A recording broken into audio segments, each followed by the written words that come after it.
नमस्कार दोस्तों, स्वागत है मेरे चैनल दी एक्टिव तरुण में। मैं हूं आपका दोस्त तरुण और स्वागत करता हूं आज की एक और म्यूचुअल फंड रिव्यू की वीडियो में।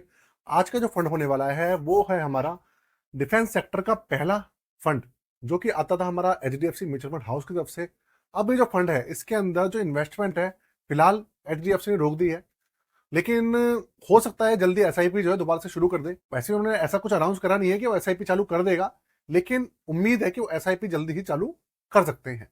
फंड का नाम होने वाला है HDFC defence fund. Direct plan और रेगुलर प्लान दोनों फंड इसके अंदर रिव्यू देने वाला हूं मैं, तो एंड तक वीडियो में बने रहिएगा। अगर आपने इसके अंदर इन्वेस्ट किया हुआ है, नहीं किया हुआ है, सोच रहे हैं, जो भी सोच रहे हैं आप इस फंड के बारे में, आपके ए टू जेड सारे क्वेश्चन का आंसर इस वीडियो में मिल जाएगा और आपको पता चल जाएगा कि जो ये सेक्टर गिरा था और ये जो फंड गिरा है इसका अभी क्या इंपैक्ट चल और आने वाले समय में क्या इंपैक्ट होने वाला है, इसी के ऊपर पूरी वीडियो होने वाली है। दूसरी बात, चैनल पे पहली बार आए हैं तो चैनल को सब्सक्राइब कर लीजिएगा, बेल के आइकन को दबा दीजिएगा, और अगर आपने ऑलरेडी सब्सक्राइब किया हुआ है और बेल के आइकन को नहीं दबाया है तो प्लीज ऑल नोटिफिकेशन बेल को दबा दीजिएगा, जिससे कि आपके पास नोटिफिकेशन आता रहे। तो दोस्तों शुरू करते हैं।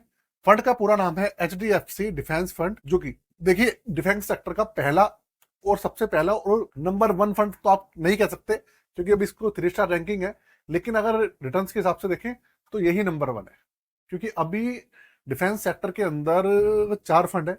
पहला है हमारा एचडीएफसी डिफेंस फंड, दूसरा है Motilal Oswal defence index fund, तीसरा है Aditya Birla defence index fund, और फोर्थ नंबर पे हमारा ग्रो वालों का भी डिफेंस ईटीएफ है और डिफेंस फंड भी है, दोनों है। तो 4 फंड है, पहले से ये चल रहा था, सबसे पुराना भी यही है और सबसे ज्यादा ट्रैक रिकॉर्ड भी इसी का ही है। तो सबसे ज्यादा इन्वेस्टमेंट भी इसी में ही है, लमसम एसआईपी जो भी है सबसे ज्यादा इसी के अंदर है, डिफेंस सेक्टर के अंदर। तो अब बात करेंगे इसके एनएवी की।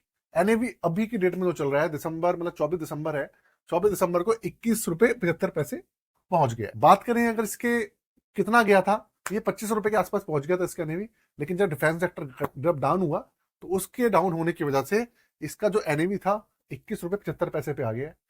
फिलहाल क्या कंडीशन चल रही है उसके बारे में बात करते हैं। जो सीएजीआर है इसका वो है 64.52%।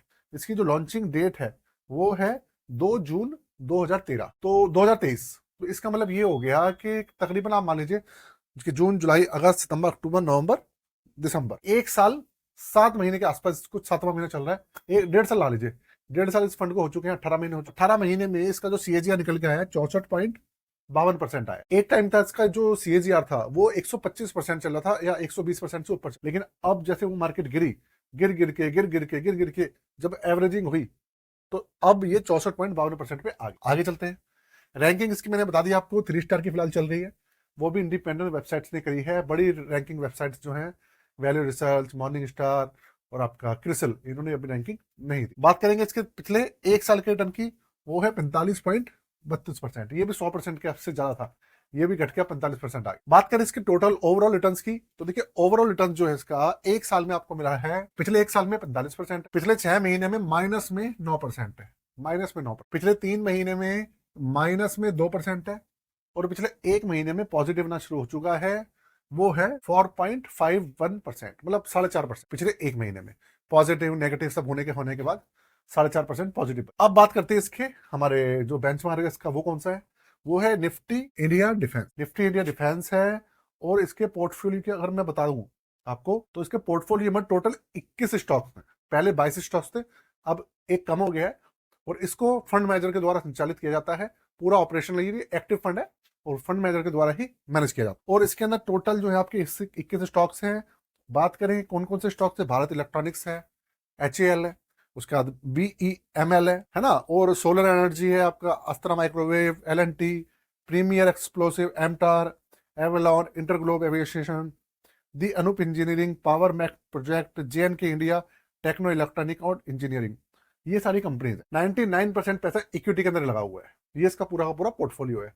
और टोटल 4 सेक्टर्स में पैसा लगा हुआ है, एक है डिफेंस सेक्टर, एक है आपका इंडस्ट्रियल, एक मटेरियल और एक टेक्नोलॉजी। ये चारों सेक्टर, मैक्सिमम जो सबसे ज्यादा लगा हुआ है वो आपका डिफेंस सेक्टर में लगा हुआ है 61% के आसपास, बाकी जो है वो दूसरे सेक्टर। तो यार अब आगे बढ़े उससे पहले, सबसे पहले दोस्तों चैनल को यार सब्सक्राइब कर बेस्ट कराना है, ठीक है, वो करवाना चाहते हैं तो आप करवा सकते हैं।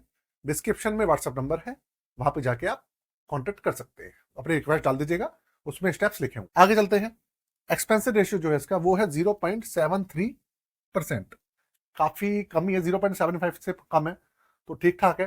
और यार इतनी ज्यादा रिटर्न मिल रहे थे, तो एक्सपेंस रेशियो कौन ही देखता है, कोई भी नहीं देखता। एग्जिट लोड इसका 1% है, 1 साल से अंदर अगर पैसा निकालता है कोई तो 1% लगता है। और टोटल जो AUM इसका वो 4,610 करोड़ है, और वो बढ़े ही जा रहा है, घट नहीं रहा। 3,666 करोड़ पे बंद हुआ था इसका लमसम और SIP। लमसम तो पहले ही बनता है, SIP में बंद हो गया था। अब बढ़ बढ़ के अभी 3 जुलाई में बंद हुआ था, तो जुलाई के बाद अगस्त, सितंबर, अक्टूबर, नवंबर और दिसंबर चल रहा है। 5 महीने में करीबन करीबन 1,000 करोड़ रुपए और आ गए, जबकि SIP बंद हो चुकी। मतलब लोगों ने जो करंट SIP चली थी उसको बंद नहीं करा है, एग्जिट नहीं किया है, उसको कंटिन्यू कर रहे हैं। अब सवाल ये है कि भाई फंड का क्या कंडीशन है, क्या रहने वाला है, क्या प्रोस है, क्या कॉन्स है, क्या इंपैक्ट पड़ने वाला है। देखिए सबसे पहले मैं आपको बता दूं, ये जो वीडियो है ये किसी भी तरीके का रिकमेंडेशन नहीं। तो जितने भी वीडियोस मेरी आती हैं वो किसी तरीके का रिकमेंडेशन नहीं होता है, वो आपके एनालिसिस के लिए, आपकी नॉलेज के लिए और एजुकेशन के लिए होती है, जिससे कि आप समझे कि फंड्स कैसे काम करते हैं, उनको सीखना, उनको पढ़ना सीखें, उनको एनालिसिस करना सीखें, और उसके बाद अपने इन्वेस्टमेंट के लिए खुद चीजें चुन पाए। बाकी अगर आप हमारी सर्विसेज लेना चाहते हैं तो वो अलग चीज है, आप उसके थ्रू हमसे कॉन्टेक्ट कर सकते हैं। साथ में अगर आप कोई क्वेश्चन पूछना चाहते हैं हमसे या कुछ भी है, तो देखिए यूट्यूब पे आजकल बहुत पॉलिसीज वगैरह का प्रॉब्लम चल रहा है, तो कमेंट्स का रिप्लाई करना ये मुश्किल हो जाता है। ये लोग ज्यादातर पूछते हैं ये कौन अच्छा है कौन सा बुरा है, तो उसके लिए आप इंस्टाग्राम पे मेरे साथ जुड़ सकते हैं। इंस्टाग्राम पे मैंने अपना इंस्टाग्राम ID दे रखी है, इंस्टाग्राम पे आप जाके मुझे फॉलो कर सकते हैं और वहां पे जाके क्वेश्चन पूछ सकते हैं।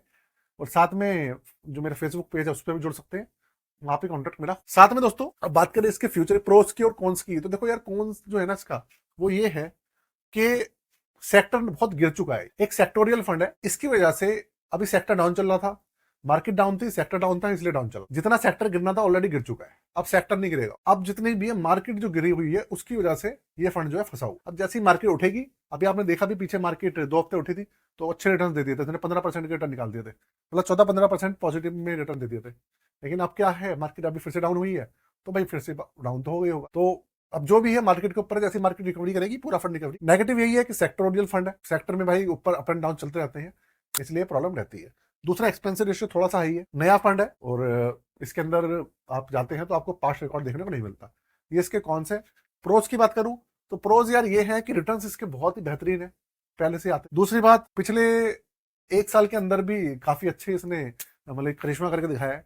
लेकिन दुख की बात यह है कि अब इसके अंदर जो है, जो किसी भी तरीके की इन्वेस्टमेंट है, नई इन्वेस्टमेंट है, वो बंद हो। उन सब चीजों को तो भूल ही जाइए आप कि एंट्री लेंगे नहीं लेंगे, एक ही काम कर सकते हैं सिर्फ और सिर्फ एग्जिट, इसके अलावा कुछ नहीं कर सकते। तो आप लोगों के लिए क्या सजेशन है, आप पूरी वीडियो देख लिए, आप खुद ही समझदार हैं, खुद ही सोच सकते हैं अपनी सिचुएशन के हिसाब से, अपना आप खुद का डिसीजन खुद लें, ठीक है। बाकी और कुछ क्वेश्चन पूछना चाहते हैं तो कमेंट करके पूछ सकते हैं। और अगर आपके पास एंजल वन का अकाउंट नहीं है, अगर आप चाहते हैं, आप डीमेट अकाउंट नहीं है आपके पास, एक नए हैं और डीमेट अकाउंट खुलवाना चाहते हैं, तो डिस्क्रिप्शन में मैंने डीमेट अकाउंट का लिंक दिया हुआ है एंजल वन का, उसे जाके आप चेक कर सकते हैं, वहां से अपना डीमेट अकाउंट खुलवा सकते हैं। आज के लिए दोस्तों